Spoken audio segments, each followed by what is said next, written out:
Hi guys, welcome to VTEC Academy. You're about to get schooled.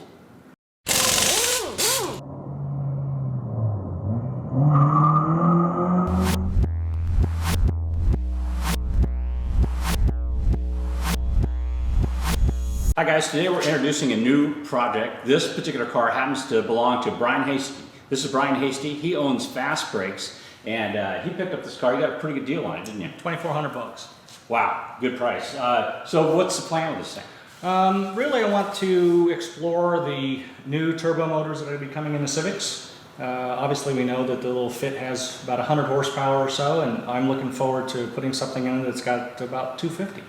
Very good. Yeah, I'm interested in it to prototype the mounts for that, because I think that there's a pile of those engines out there already in the salvage yards. The price is only going to come down as they crash more and more of them, and you know, that's just the way it works. Yeah, in fact, I looked at some a couple weeks ago, and they're out there for as little as $600 now. So I can just imagine what they're going to be like in a couple more years. Yeah.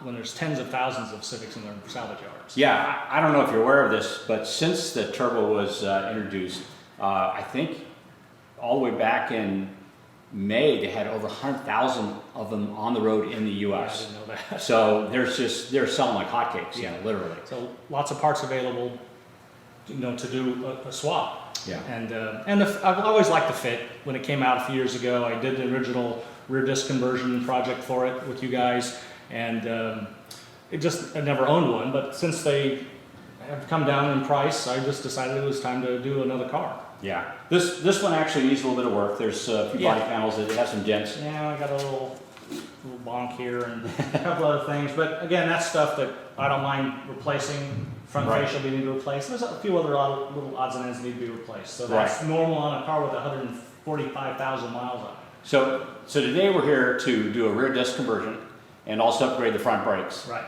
So let's get going. Okay.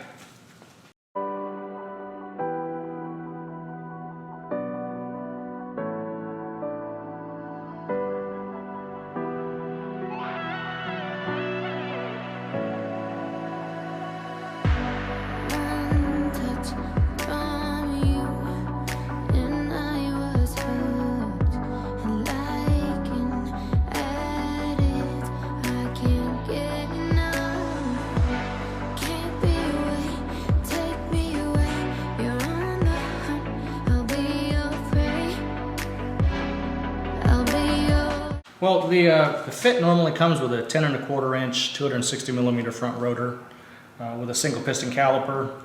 Perfectly adequate for you and your grandmother to drive around and get groceries in. But when you start putting engines in cars that make twice as much horsepower, you usually want to have something that's a little bit better than that. So what we've figured out is we've been able to take a rotor from a later model Mini Cooper, which is 11.6 inches, along with a Wilwood 4-piston caliper that we have been able to adapt onto the Fit, and which gives us a lot more braking power, a lot more control over the speeds of the car once we get an engine there that'll make it go a lot faster. So pretty straightforward. Remove the old parts, basically remove caliper, rotor, brake line, replace the factory caliper bracket with this one that we've designed and have machined. It goes on. It attaches. The caliper attaches to the bracket with a stud that we will Loctite into place here, and then once it gets bolted on, it just fits down over there, and you have to do a couple little adjustments occasionally, but other than that, it just is a true bolt-on swap. Obviously, we include a new braided steel line with the kits, and then the Fits are kind of unusual. They've got this funny bracket that Honda uses, not this particular one. This is what we have to use in order to get it to adapt to the car, but the original line is kind of unusual, not like a regular inverted or bubble flare or female flare that goes onto a hard line. It's a different type of fitting, so that's what this brass block is for. And then obviously a 90-degree fitting going from the caliper into the end of the brake line. Dash 3 AN brake lines, that's the designation. And the lines do come with this plastic fitting here, which is used to protect the line, the end of the line where it goes into this fitting, which is crimped on. You can see how this black sleeve is crimped on. That prevents the line from bending here at this point and prevents it from separating. It's one of those Federal Motor Vehicle Safety Standard things that we incorporated into the lines. The people that make up the lines for us, they do that. So that's basically as far as the parts for the front go. Pretty straightforward remove and replace. Okay, so now we're going to install the caliper over the rotor. We have installed the 11.6-inch rotor on here already, just held in place with a lug nut. We don't need a hub-centric ring in this case because these rotors have the correct size hole to fit the hub-centric on the fit spindle. So then we have the Wilwood caliper. The pads are already installed. You can see it's a very easy clip to change the pads. Basically 5 minutes. You pull the wheel if you need to change them. Pull the wheel off 5 minutes, and you put it back together. The nice thing about these calipers, we have grade 8 studs installed into the caliper with red Loctite. In this case, there's no torque spec for studs, so you just tighten them up till they're tight. You don't want to strip out the threads in the aluminum, but they just need to be tight. And then so typically you just slide the caliper right over the studs, fits right on. You do have to make an adjustment occasionally to give you a proper clearance between the inside of the caliper and the outside edge of the rotor. Normally I include a 30,000 shim. These are precision ground shims, 30 thousandths thick approximately, varies a little bit sometimes. But you want to make sure that you put those one over each stud to give you the clearance on the inside of the caliper. And it also provides a cushion basically between the aluminum bracket and the aluminum caliper. If you have aluminum on aluminum, sometimes you can get some galling that takes place, which you're trying to avoid.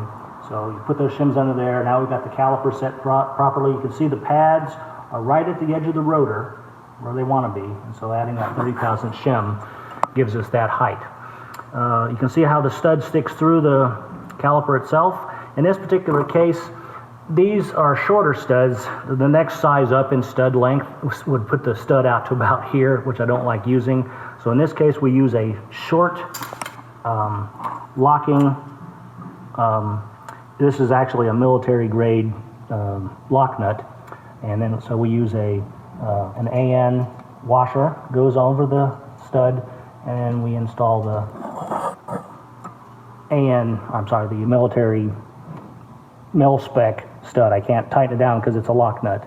So once we tighten that down to 30 foot-pounds, and that's basically all the install you need. Everything else is it. It's moved freely. That's about it. It's a pretty straightforward swap onto this 11.6 rotor. Okay, this is the fit brake line. As you can see, it's got a block here rather than a regular 10 millimeter flare fitting. The actual hard line goes into here, and then then it goes down to here. Just the way it was designed. This is where it holds the ABS sensor wire, these two slots, and then it bolts to the frame like this. So you have to remove this whole assembly with this nut back here, or I'm sorry, this bolt, and then bolt the new line in place. So it'll be basically the same thing. It'll face like this on that side. So we just replace this whole factory line with this new line with the same kind of a brass block that has a passage inside that allows the brake fluid to go through the caliper.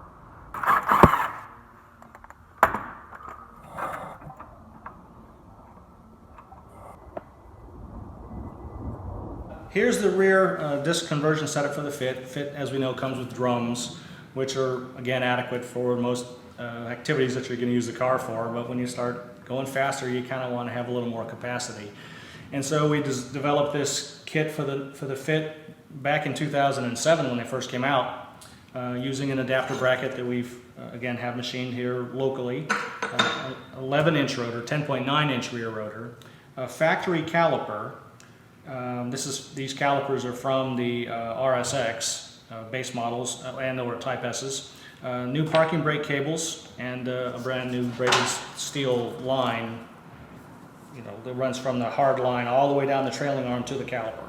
So we've eliminated a couple of hard lines that the drum system currently uses, replacing it with this one big braided line. Again, pretty straightforward in terms of how you just change it over, remove the hub assembly, the drum assembly, all the backing plate and everything.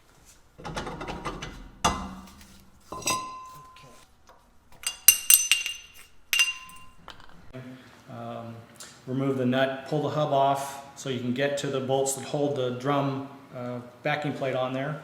Replace it, remove that, replace it with the brackets. Or I use the bolts that hold the drum assembly onto the backing plate, onto the axle assembly. Use those to attach the bracket. And we provide you with the bolts that hold the caliper to the bracket. Put the bracket on. There is a hub ring that comes with the rotor to center it onto the hub. And then there's, again, just strict bolt on in terms of the caliper over the rotor and the bracket. Obviously put pads in and everything.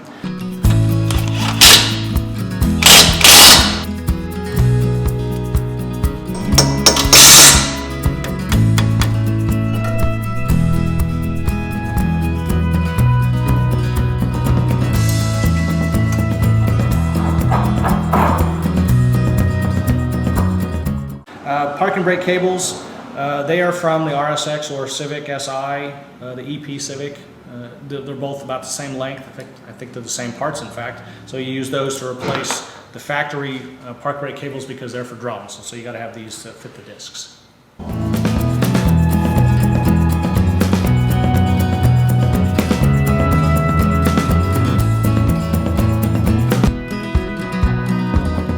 more.